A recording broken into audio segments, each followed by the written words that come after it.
Então, eu vou ser sincero com vocês, de verdade, pessoal. Eu já li tantos mangás da Weekly Shonen Jump, já li muitos mangás, vocês sabem pelos vídeos históricos que eu faço aqui. Mas foram poucas as obras da Weekly Shonen Jump que conseguiram me impactar, como Gen Pés Descalços, também conhecido no Japão como Hadashi no Gen. Ainda me pego com uma lágrima escorrendo quando leio a série escrita e desenhada por Nakazawa. E é por isso, pelo impacto que ela me causou, que senti a necessidade de criar esse vídeo. Hadashi no Gen é uma história semi-autobiográfica de Nakazawa, sobrevivente da explosão da bomba atômica de Hiroshima 78 anos atrás. Um dos crimes mais aterrorizantes jamais vistos, que me deixa com o coração na garganta. Diferente de muitos outros vídeos sobre a obra, não estou aqui para realizar somente uma crítica ou explicar a história para vocês. Mas também vou contar sobre a vida do autor, o processo de criação do mangá, de como a obra veio se tornar uma série semanal na Weekly Shonen Jump, e por fim, o seu impacto gigantesco no mundo dos mangás. Então, vamos lá,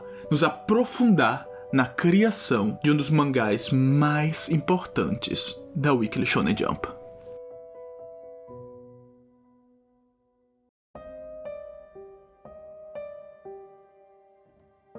Hadashi no Gen é uma obra de 10 volumes lançada inicialmente na Weekly Shonen Jump entre 73 e 74 e depois em outras revistas nos anos seguintes. O mangá intitulado Gen Pés Descalços no Brasil é um dos mais profundos manifestos contra a guerra e um dos relatos mais tocantes sobre a bomba de Hiroshima que eu já tenha lido. Nesses 10 volumes, Nakazawa conta sua história, começando em alguns meses antes da bomba, no qual mostra a situação no qual o Japão Imperial se encontrava durante a Segunda Guerra Mundial. O autor muito inteligentemente realiza críticas retratando esse Japão, denunciando a realidade cruel que os cidadãos de Hiroshima se encontravam. Como crianças e adolescentes eram retiradas de suas famílias para servir o exército na produção de armas. Como os japoneses utilizavam de mão de obra quase escrava, coreana e chinesa, para suprir a necessidade de produção de um estado em guerra. E como as pessoas que eram anti-guerra, como a família de Nakazawa, eram excluídas, agredidas, torturadas e humilhadas por não serem patriotas o suficiente. Ainda no primeiro volume começa mostrando através de um olhar infantil a sua organização familiar e também a situação política do país. O autor utiliza as páginas também para educar os jovens japoneses sobre os crimes de guerra realizados pelo país naquele período. Nas últimas páginas temos a explosão da bomba e começamos a seguir a jornada de sobrevivência de Gen e a sua mãe grávida. Vemos nas páginas seguintes uma transposição da experiência da criança e também de todos seus conhecidos ao redor, tornando o mangá uma obra semi-autobiográfica. Mesmo a obra sendo contada na visão de uma criança, as páginas são chocantes, já que mostram os corpos queimados gritando de dor, os olhos caindo das vítimas, as crianças mortas pelas estradas, os hospitais cheios, as consequências tardias da radiação e muito mais. É uma obra que eu recomendo somente para aqueles preparados para o impacto emotivo que ela pode causar. Contudo, mesmo com um peso dramático e histórico incalculável, Hadashi no Gen nunca abandona a esperança. A obra não é um mangá somente sobre a morte, é sobre a inocência infantil e sobre a resiliência de um povo que, mesmo passando por um dos maiores crimes de guerra da história, conseguiu se reerguer. É sobre como, mesmo em um momento de desespero e perdição, Gen conseguiu crescer. É uma história emocionante de uma vida de luta e mais luta. O mangá não ignora os crimes de guerra do Japão, é importante dizer. É autoconsciente e crítico, como se deve ser. E o autor é muito claro nas suas ideias. E já na primeira página, vemos a mensagem que quer trazer. O autor diz: a humanidade é como o trigo, um símbolo de força e coragem. O trigo empurra os seus brotos através do gelo invernal, só para ser continuamente pisoteado. Mas o trigo pisoteado cria fortes raízes na terra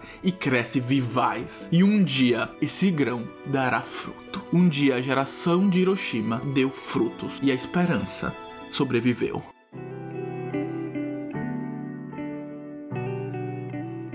No dia 6 de agosto de 1945, foi lançada pelos americanos na cidade de Hiroshima, casa de 400 mil habitantes, uma bomba que viria a mudar a concepção humana sobre a guerra e sobre a paz, a Little Boy em Hiroshima. E é justamente naquela cidade que vivia uma família de 6 membros, no qual fazia parte um jovem garoto chamado Keiji Nakazawa. O seu pai, irmã mais velha e irmão mais novo morreram naquele mesmo dia, sobrevivendo somente a sua mãe grávida, que por causa do trauma e do estresse, acabou entrando em trabalho de parto naquele mesmo dia. Nas semanas seguintes, Nakazawa e sua mãe e sua irmã tiveram de encontrar um modo de sobreviver em um Japão destruído pela guerra. Logo após a guerra, Nakazawa, quando tinha 8 anos, decidiu se tornar um mangaka após de ler Shin Takarajima, mangá de Osamu Tezuka, lançado em 1947. Em 1961, se mudou para Tóquio, no qual se tornou um mangaka profissional. No começo da sua carreira, quando escrevia séries e one-shots para revistas como Omoshiro Buka, Shonen Sunday, Shonen Gahou, o autor evitava mencionar a bomba atômica ou a sua experiência como sobrevivente. O assunto era um tabu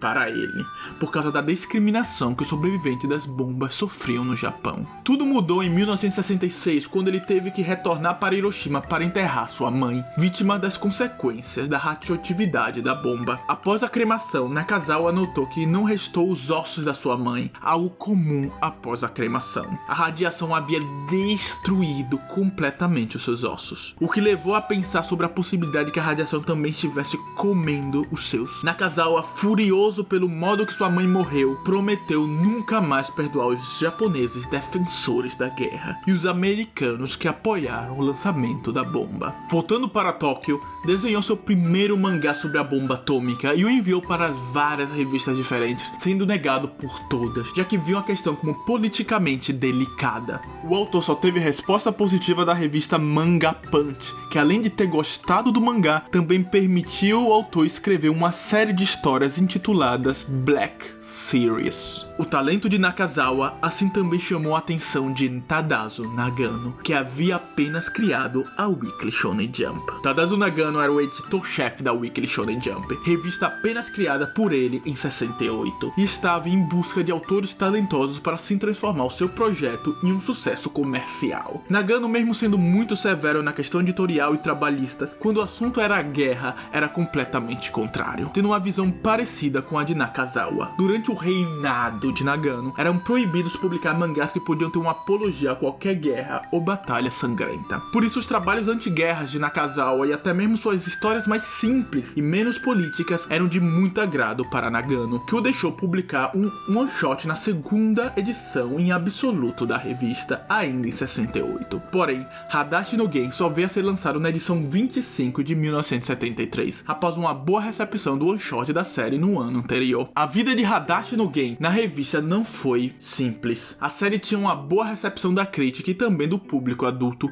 mas era muito mal avaliada pelos adolescentes que riam a revista. Tadasu Nagano tinha como política cancelar todas as séries que iam mal na votação, mas sabia da importância de Gen e por isso, por várias edições, blindou a série do cancelamento. O grande problema do lançamento de Gen na Weekly Shonen Jump é que a revista, na época e até hoje, tinha um público infanto-juvenil muito grande, que restou chocado em ver os corpos queimados e os mortos da guerra. O autor chegou a receber uma carta no qual uma mãe dizia para ele: "Meu filho não consegue ir mais para o banheiro sozinho após ter lido os capítulos de Gen." Hadashi no Gen não era um mangá shonen, vamos ser sinceros, e Nagano sabia muito bem disso, mas também sabia da importância em um mundo dominado pela Guerra Fria de educar os jovens japoneses da importância da paz. Contudo, com a crise de petróleo dos anos 60, o preço da tinta aumentou bastante, obrigando a série a realizar várias pausas não programadas e a reduzir também os números de páginas. Assim, na edição 39 de 74, após um ano e meio de serialização, o autor decidiu encerrar a série pelas dificuldades encontradas na produção e na recepção. Pode parecer pouco, somente um ano e meio, mas era uma duração normal para uma série na época, por isso não foi visto como algo estranho. Os seus 4 primeiros volumes, que cobrem a fase Weekly Shonen Jump, foram lançados somente em 75, público, já que a revista tinha medo da reação política que a série podia ter. O mangá era criticado por certas pessoas por ter supostamente uma agenda política de esquerda. É inegável que a série teve continuidade em 76 na revista de esquerda Shimin e depois na revista do Partido Comunista Bunka Yorion, que abriram as portas para o autor continuar a publicação da sua incrível história. O mangá encerrou a sua primeira parte somente nos anos 80, em uma outra revista, somando um total de 10 volumes. O autor tinha como objetivo lançar uma segunda parte, no qual mostrava sua vida em Tóquio e todos os terríveis preconceitos que recebeu por ser um sobrevivente de Hiroshima. Mas essa segunda parte não foi lançada. O seu sucesso, porém, não foi imediato, como vocês podem ver, já que a obra sempre teve uma relação polêmica, tanto com a mídia tradicional quanto com o público adolescente. Hadashi no Gen veio se tornar popular mesmo a partir de 76 com a saída do seu live action, e depois nos anos 80 com a animação produzida pela Madhouse, que, com cenas espetaculares, conseguiu mostrar ao público a importância de discutir temáticas sérias através da arte. A arte do autor, inclusive, que para muitos pode parecer datada, era um dos pontos mais elogiados, já que conseguia retratar com estilo cartoon, porém duro, as consequências da bomba. É justamente essa narrativa corajosa e também tocante que levou à criação do Projeto Gen, criado por um grupo de americanos com o objetivo de promover a série no ocidente. Esse projeto levou a série a ser lançada nos Estados Unidos, na Europa e em muitos outros países, e a série conseguiu superar 10 milhões de cópias em circulação. Sim, Hadashi no Gen não foi o primeiro mangá com crítica social lançado, mas na minha opinião teve uma importância fundamental no desenvolvimento do gênero seinen e na conscientização que os mangás também podem ser obras políticas com capacidade de conscientizar os seus leitores, tanto adolescentes quanto adultos. E a sua importância para a época também era grande. Em um período que era muito delicado comentar sobre as consequências da Segunda Guerra Mundial, Hadashi no Gen, mesmo não sendo o primeiro, é um dos primeiros mangás de grande relevância a mostrar as dores da bomba atômica. É um passo importante para os autores relatarem a própria experiência e levar à tona, na mídia popular, as consequências dos maiores crimes da humanidade. Relatar as dores do sobrevivente das duas bombas atômicas lançadas. Tadasu Nagano, criador da Weekly Shonen Jump, blindou Hadashi no Gen, sabendo justamente da sua importância. O mangá, assim, inspirou autores a se educarem sobre a guerra, estimulando mais e mais mangakas a escreverem sobre as suas experiências e também sobre as experiências de outras pessoas. Gen é uma obra necessária para entendermos a formação tanto do mangá como arte crítica, quanto entendemos as consequências de um crime de guerra que marcou para sempre uma geração, a geração dos pés descalços. Nakazawa morreu em 2012 de câncer, provavelmente consequência da bomba. Mas a sua história vive através de Gen, o seu nome vive através de Gen, e o seu legado vive através de Gen. E como ele disse, em seus últimos anos de vida, Gen Pés Descalços é meu último testamento. Tudo que eu quero transmitir está contido nele. Espero que Gen continue a ser lido e que as pessoas sintam algo lendo. Esse é meu último desejo. E é por isso, pessoal, que eu digo, vão ler Hadashi no Gen. Se você não leu, comente se esse vídeo estimulou vocês a despertar um interesse em ler.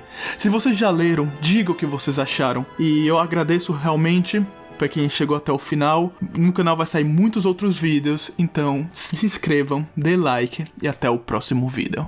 É isso.